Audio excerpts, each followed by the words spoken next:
Buenas tardes.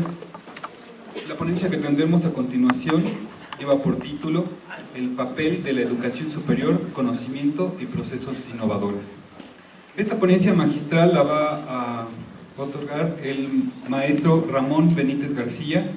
Él es sociólogo por la Facultad de Ciencias Políticas y Sociales de la UNAM, maestro en Pedagogía por la Facultad de Filosofía y Letras, también de la UNAM. Tiene un par de diplomados, uno en Comunicación Educativa y Cultural del ILSE, de la Organización de Estados Americanos, y un diplomado en Ciencia, Tecnología y Sociedad por la Organización de Estados Iberoamericanos.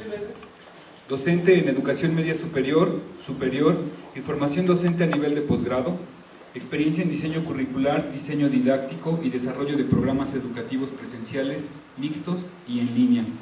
Ha sido investigador y subdirector de soporte pedagógico en el ILSE, colaborador en instituciones como el Instituto Politécnico Nacional, la Universidad Autónoma del Estado de México, la Universidad Juárez del Estado de Durango, el Colegio Nacional de Educación Profesional Técnica, la Asociación Nacional de Universidades e Institutos de Educación Superior, ANUYES, y la Universidad Nacional Abierta y a Distancia de México.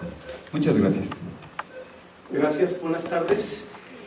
Pues yo me siento muy complacido de estar aquí con tanta gente de diverso tipo, con diversos roles que están trabajando en educación a distancia, en una institución que sin duda es muy joven, pero por lo mismo es una institución que ha dado pasos y tendrá muchos que enmendar, pero también eso abre posibilidades enormes.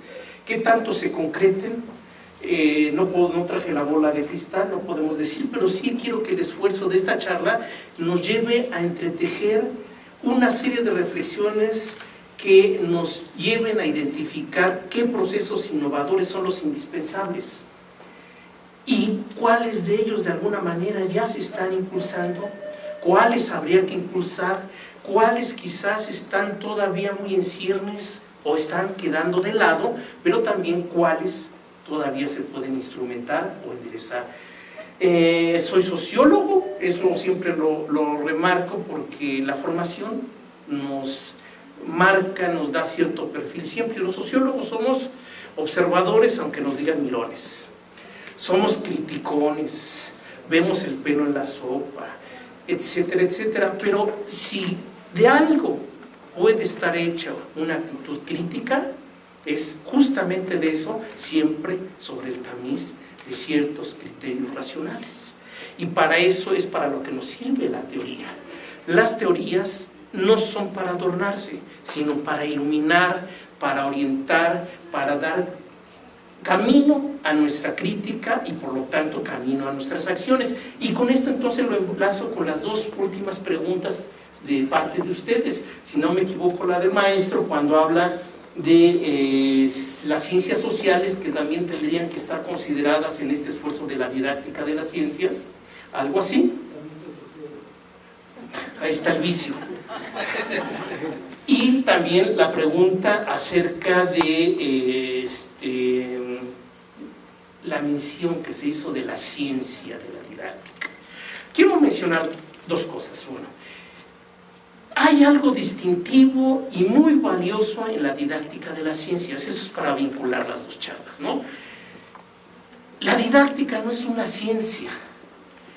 Y cada vez más cualquier ciencia es muy cuestionable esa especificidad, ese acotamiento muy restringido de una ciencia disociada de las otras.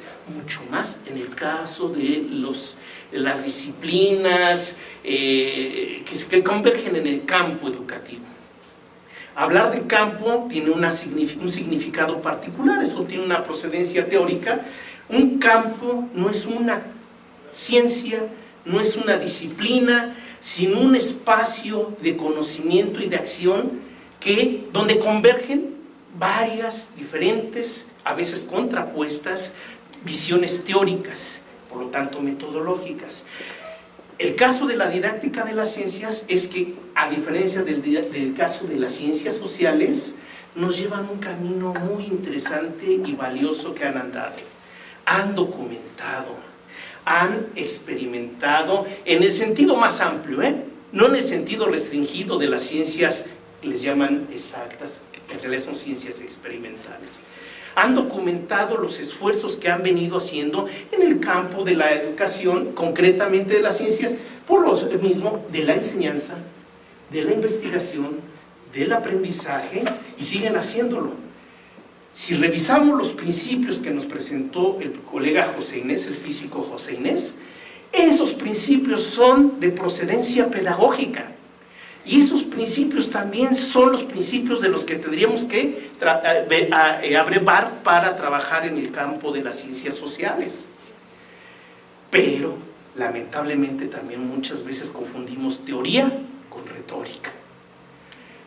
Y no debemos derivar de la teoría aplicaciones mecánicas o leyes. Son principios para la comprensión y para la acción. En ese sentido, eso de la ciencia de la didáctica, tenemos que empezarlo a cuestionar. Porque esa ciencia de la didáctica se nutre de diferentes fuentes. Inclusive no solo, ni primordialmente siquiera, de la psicología educativa.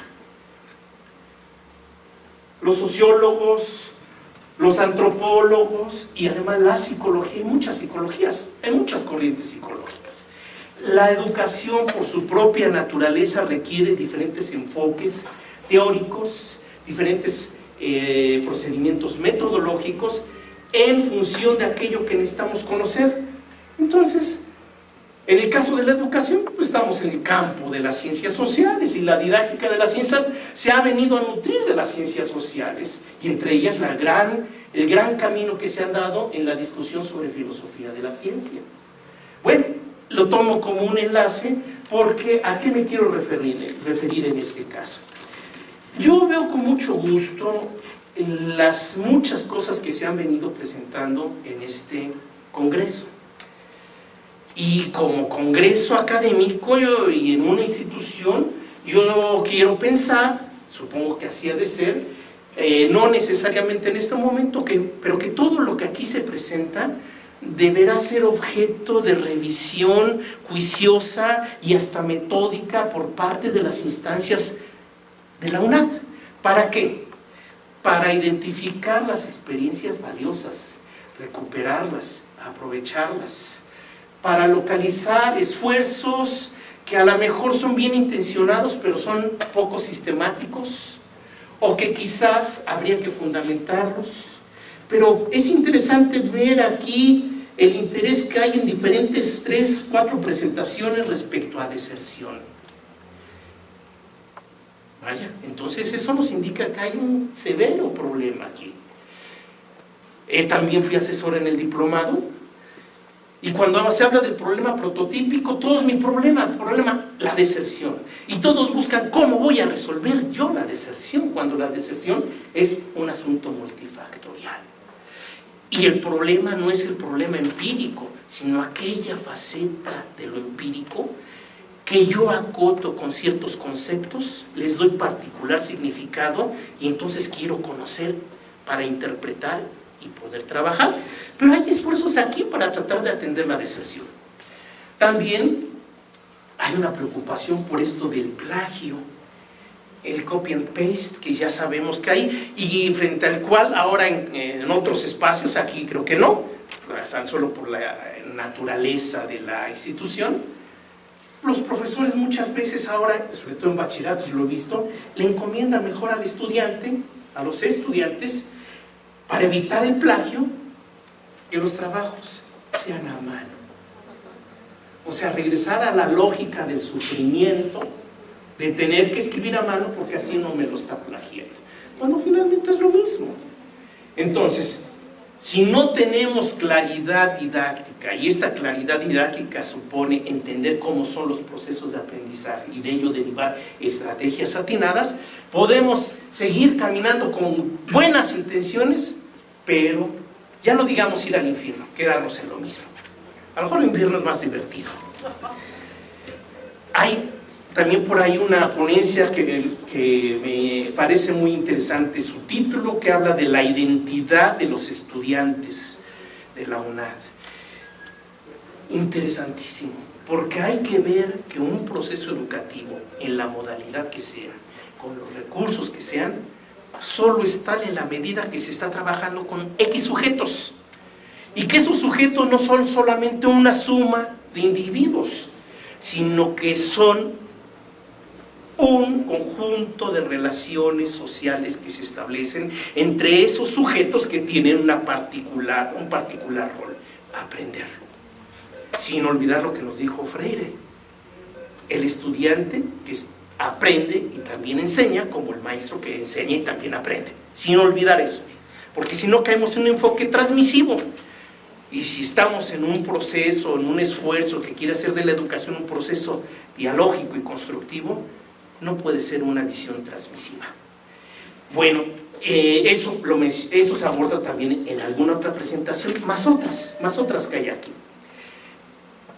¿Qué hemos visto? ¿Qué estamos viendo en este congreso?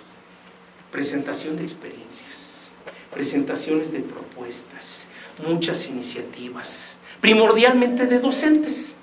Me felicito y los felicito porque siempre los docentes estamos ahí, al pie del aula, o al pie del aula virtual, al pie del cañón.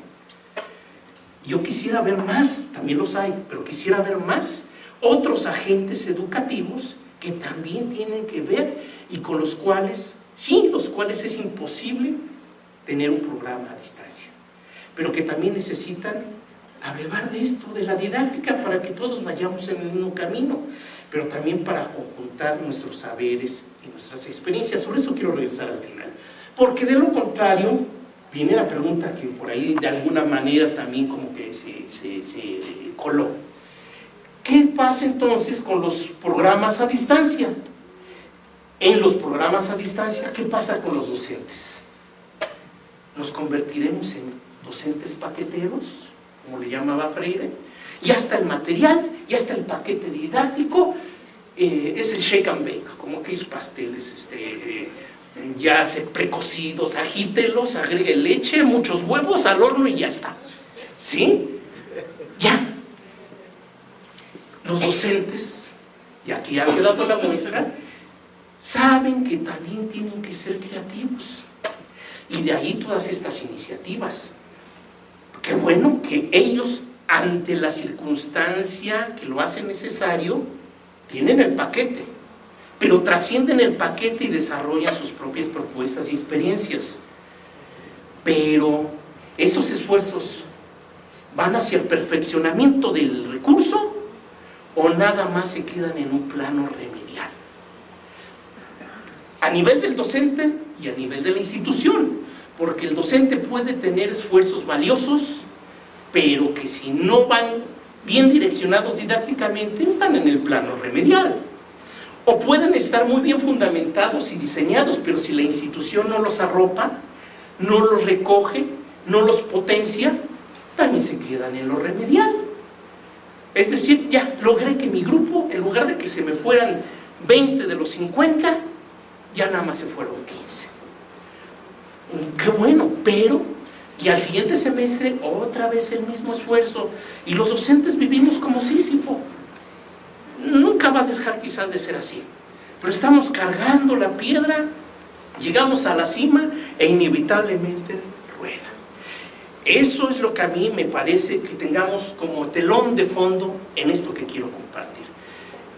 Perfeccionamiento de la modalidad, de los recursos, de las estrategias, o esfuerzos remediales, que qué bueno que se compartan en estos espacios, pero que debieran llevarnos a revisarnos y revisar esos esfuerzos didácticamente, no como una ciencia única, acabada, cerrada, y revisarlos didácticamente con una visión crítica que permita potenciarlos.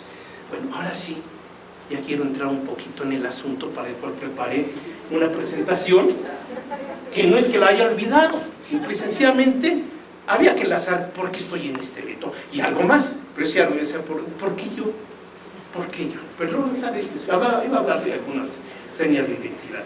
Primer punto, somos una institución, pero además no solo esta, la educación superior no es una educación que solamente vaya orientada a los conocimientos básicos, que no por eso los conocimientos básicos son de segunda importancia, de segunda categoría, sino que son evidentemente básicos en el sentido de fundamental.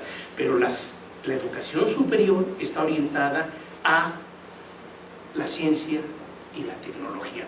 La ciencia en extenso, no la ciencia experimental solamente, la ciencia en extenso, que sabemos que digo finalmente ciencia es conocimiento. Un conocimiento ya más metódico, más elaborado, fundamentado en una trayectorias disciplinares. En fin. Para la educación superior se convierte en algo indispensable desencantar nuestras concepciones de ciencia y de tecnología. Y con esto me refiero a que, si observamos, estamos en un periodo en el que, como pocas veces, hay un predominio científico-tecnológico. Todo nuestro acontecer cotidiano, desde pequeños hasta que nos morimos, está inmerso, preñado por la ciencia y la tecnología. Preguntémonos, ¿sí o no? Todo lo vemos desde ese tipo de cosas que sentimos que tenemos, el mundo, la información y mil cosas más, en ese aparatito. ¿Sí? No en vano se llamaban Blackberries también, ¿no? Hasta el control lo tenemos ahí, de los demás el que tienen sobre nosotros. Sin embargo, ¿quién está ajeno a este universo científico-tecnológico? Porque generalmente asociamos tecnología con los aparatos y por eso es indispensable desencantarlo. ¿Quiénes? Preguntemos simplemente aquí, ¿quién de nosotros no ha recibido una vacuna? ¿Quiénes de nosotros no ha sido vacunado alguna vez? De lo que quieran, sarampión, viruela, tétanos, difteria, etc. ¿Quién no? Todos. La tecnología la llevamos dentro. Nuestro universo, hasta en esos planos, nuestra vida no podría ser igual si no es por esos y otros desarrollos tecnológicos. Sin embargo, también es importante destacar que vivimos, usando esta expresión de Wiener y que de alguna manera procede de McLuhan, de sonambulismo tecnológico. Usamos aparatos, vivimos con la tecnología puestas en las venas, en nuestro ADN, usamos 1000 instrumentos para todo tipo de cosas. Sin embargo, todos, y particularmente habría que ver si los nativos están exentos de ello, por mucho que usen los aparatos. Están exentos de ese sonambulismo tecnológico, de ese andar, medio dormidos, pero andar. De ese entrever, de ese no estar del todo conscientes, de ese vivir con la tecnología para ser funcionales, nada más. Pensémoslo, si no es así. ¿Cuántos de los procesos educativos, del aprendizaje, de la superación de la deserción, etcétera, la significatividad y todo esto, no también tienen como uno de sus principales factores el poco desarrollo de habilidades básicas? Regresamos a lo básico: lectura comprensiva, análisis, síntesis, inferencia, elementos básicos, clasificación, categorización, y son procesos de pensamiento y procesos prácticos básicos, pero que muchas veces los estudiantes no los tenemos. Perdón, colega, según esto yo tenía 1 hora. ¿Sí no importa? Ok. Sí, bueno, porque si no entonces sacamos, ¿cómo le dicen ya? Lo del turbo. Bueno, visto así, consecuentemente es necesario innovar el enfoque curricular y didáctico. ¿De quién depende? De los docentes, sí, de la institución también. Y en el caso de ese diseño curricular y didáctico, pues también tenemos que superar confusiones. ¿Confusiones por qué? Porque muchos de los conceptos que utilizamos se vuelven ya frase común, palabra hueca, conceptos ya jerga habitual, pero carente de significado. Hablamos de competencias y muchas veces lo confundimos o bien con cierto intelectualismo o bien con la pura habilidad, la destreza mecánica. Igualmente tendremos que repensar qué entendemos por conocimientos, porque entonces pensamos el aprendizaje son los conocimientos formales. Y cuando hablamos de conocimientos previos según la pedagogía, perdemos de vista que no son palitos 1 para palitos 2. Es el universo de significados del estudiante, son los códigos con los que se desenvuelve, son los esquemas cognitivos que ella trae.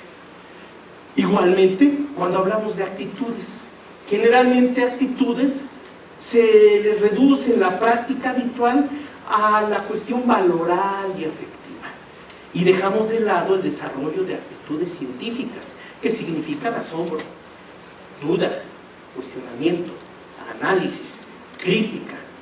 Estas son las actitudes que debemos tratar de incentivar más en la educación superior, no porque sean ajenas a la educación básica, pero en la educación superior son lo que más nos debe ocupar. No porque no sea importante promover esas actitudes morales, éticas y demás, pero hay que llevarlas al plano de la actitud profesional y de la actitud del científico. Y de igual manera es necesario superar esas escisiones que se dan entre lo teórico y lo metodológico en el diseño de los recursos y en nuestra práctica, porque escindir la teoría del método nos va a llevar otra vez a encajonar cosas dispares y entonces hacer de la didáctica de la ocurrencia, la didáctica del divertimento. ¿Cómo que vamos a hacer tal actividad? Hay que hacer tal actividad para tal contenido. Y como por un lado alguien trabaja el contenido, por otro lado alguien hace la actividad. Y entonces, ¿cómo hace la actividad? Pues a mí se me ocurre que, ¿bajo qué principio?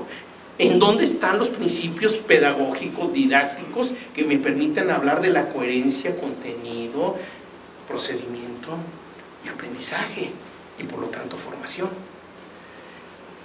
Si no cuidamos esas decisiones, también el currículum estará muy bonito. Y en la práctica, quién sabe. Por eso insisto, tanto es institución como es docente. Y bueno, aquí quería hacer una reflexión rápida respecto a nuestro momento histórico, el siglo XXI, ¿no? Y regresarnos a la gran crisis social del siglo XIX, que nos deja muchas enseñanzas y nos llevaría a pensar si esto de la sociedad del conocimiento es tan uniforme. Si nosotros, México, 2014, sí, siglo XXI y lo que queramos, ¿qué tan sociedad de conocimiento somos? ¿Qué tanto podemos aspirar y cuáles son los retos para nuestras instituciones? Pero me voy a dejar al lado esa reflexión.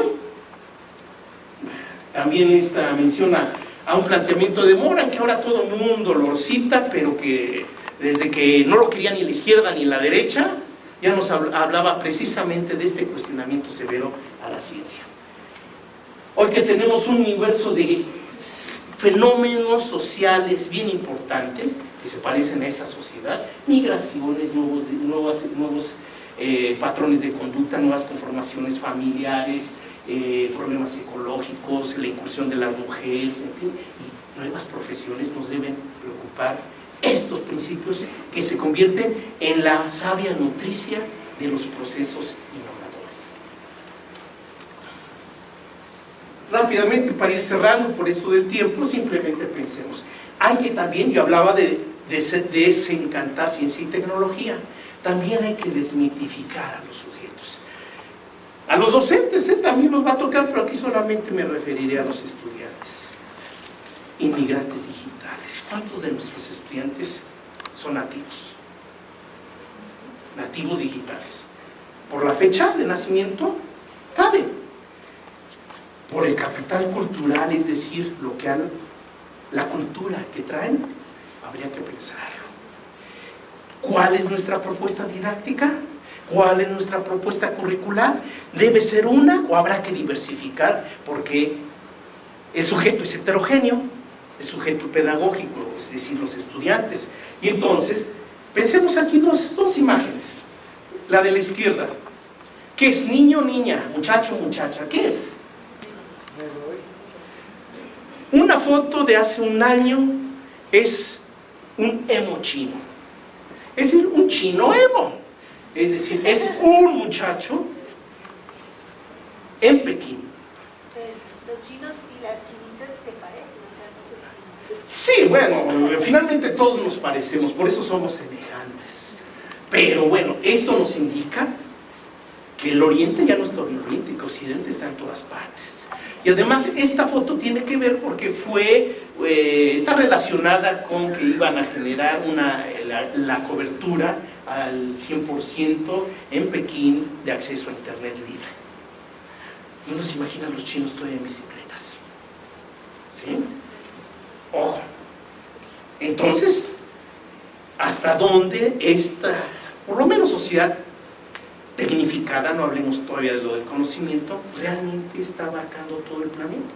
Pero por otro lado veamos esta viñeta de esos niños que se parecen mucho a los niños que ahorita van a preescolar. Esos son los nativos digitales.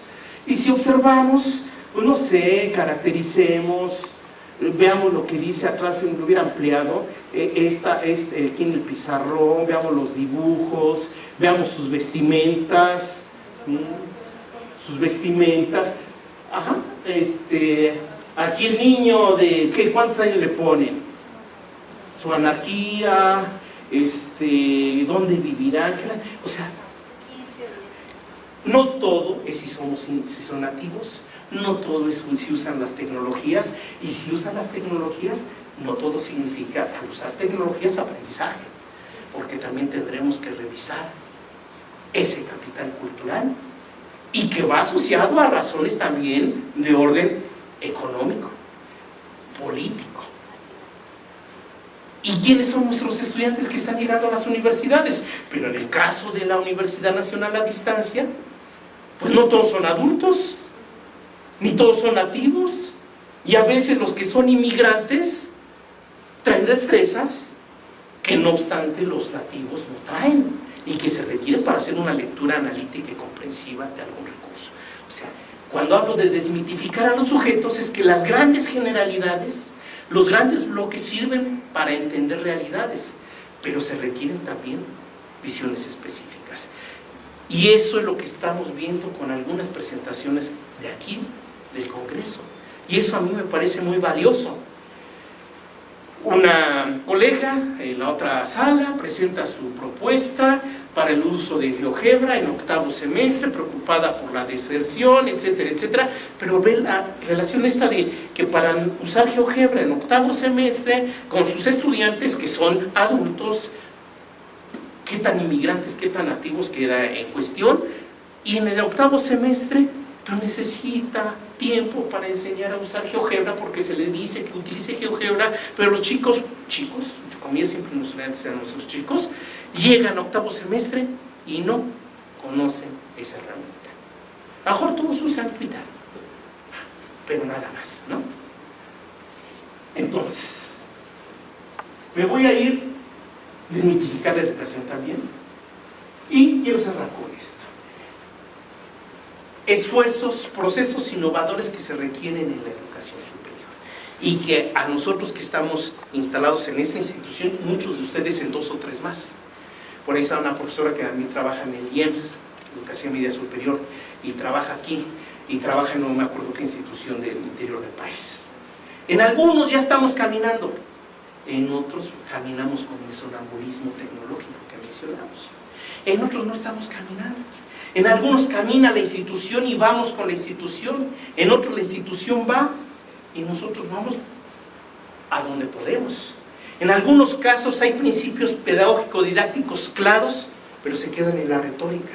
En otros casos se han convertido y se van convirtiendo gradualmente en luces precisamente para caminar. Entonces, necesitamos diversificar y articular modalidades. El uso de las herramientas tecnológicas digitales, ¿será exclusivo de la educación en línea? Cada vez más es indispensable en la educación presencial. La educación en línea debe siempre privarse de los esfuerzos, encuentros, trabajos presenciales. ¿Qué pasa en las áreas que se requiere el trabajo de taller? Que se requiere el trabajo de clínica, que se requiere el trabajo de laboratorio. Todo esto es universo, también requiere entonces diseñar estrategias diferentes que van llevando a converger las modalidades. Y esto implica, pues no solamente las modalidades, sino las estrategias didácticas, que es el hilado fino. El hilado fino donde no hay una respuesta única y segura. Bien dice el maestro José Inés, no hay leyes. Hay que ser muy creativos, pero no la creatividad entendida así a tontas y a locas. Lo que se nos ocurra, lo que decía yo, la didáctica de la ocurrencia, sino guiados por esos principios didácticos y ese universo específico en el que estamos trabajando y con lo que estamos trabajando. También se requiere insistir en la formación docente, tanto en lo disciplinar como en lo pedagógico. Para enseñar a Pedro latín, necesitamos saber latín, que el maestro sepa latín y también conocer a Pedro y además conocer qué es esto de enseñar y qué es esto de aprender. Y todo lo necesitamos, porque además tenemos muchas confusiones ahí. Necesitamos también entender que la educación profesional, lo reivindicamos desde el principio, sí está orientada a la formación científico-técnica, tecnológica. Ahí tendríamos que regresar a la discusión sobre técnica y tecnología, y a la formación profesional. Pero no debemos olvidarnos que estamos formando también personas y ciudadanos. Y eso a veces tendemos a perderlo de vista, como educación superior en este país. Es necesario también incentivar la actitud científica, es decir, no solo aprender la disciplina y la profesión, sino desarrollar la actitud científica. Insisto, muchas veces hablamos de actitudes y hablamos de que debemos ser hermanos de los demás, o cosas parecidas, buenas intenciones, en fin, ¿no? El encuentro de las almas, pero necesitamos desarrollar actitudes científicas.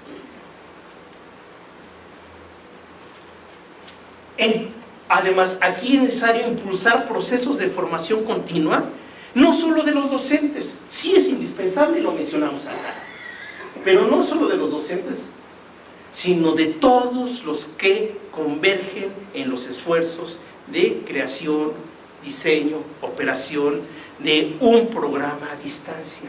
Todos tenemos que asumirnos como agentes educativos. Y ahorita regreso al final esto con una cuestión de organización.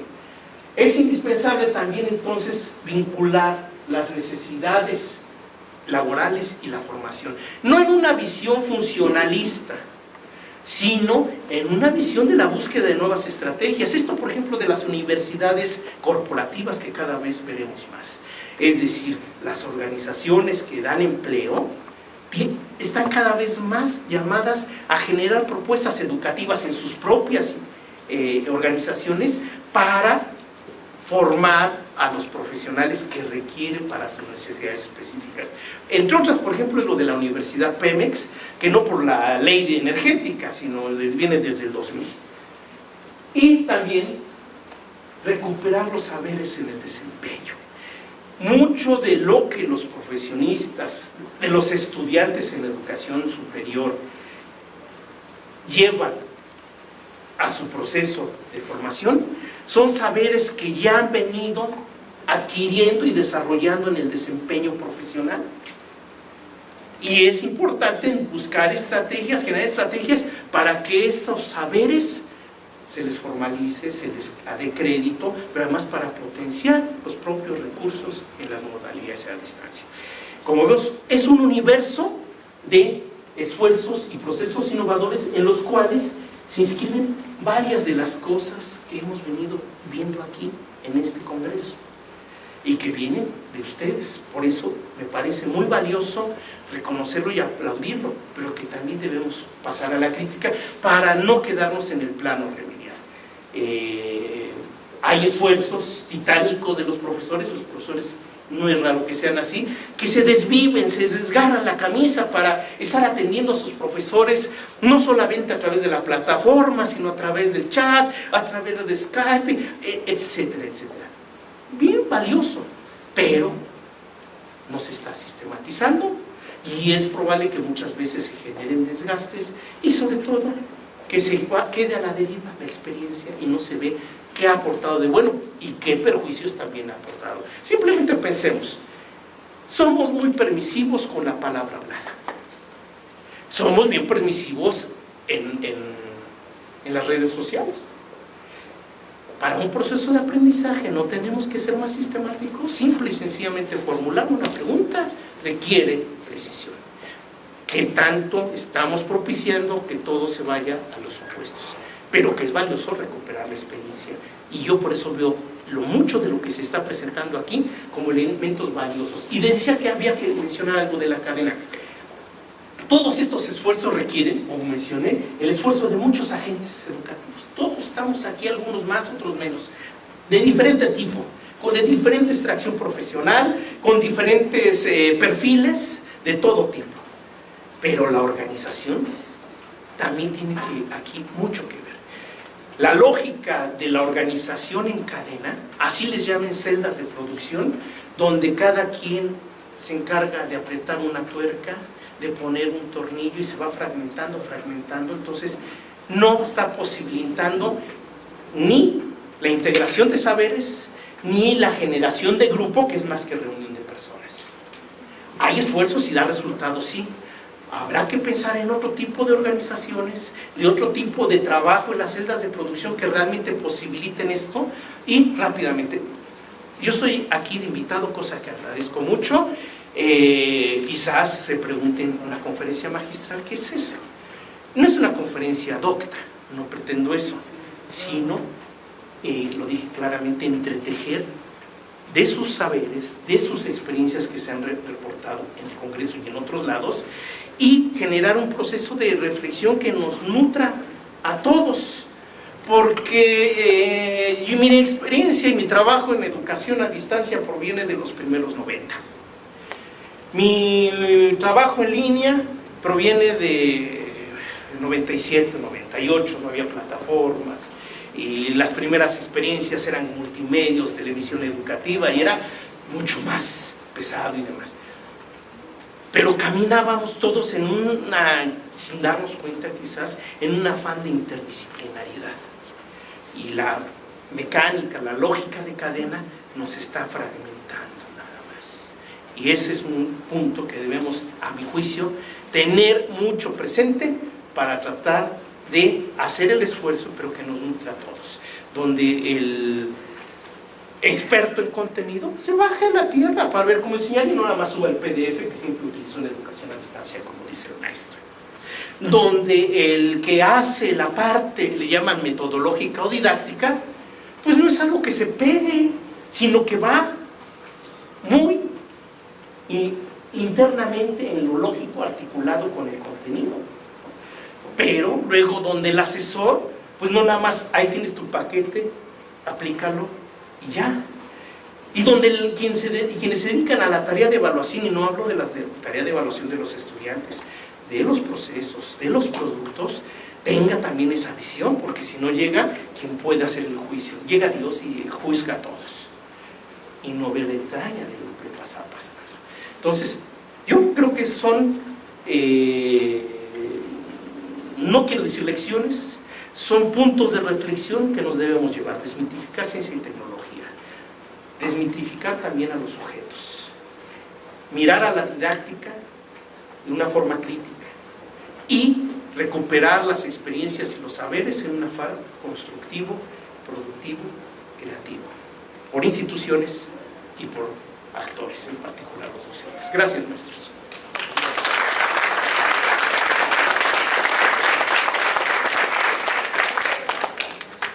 Tenemos tiempo para comentarios. Perdón, yo me extendí un poco, pero me dijeron que tenía una hora.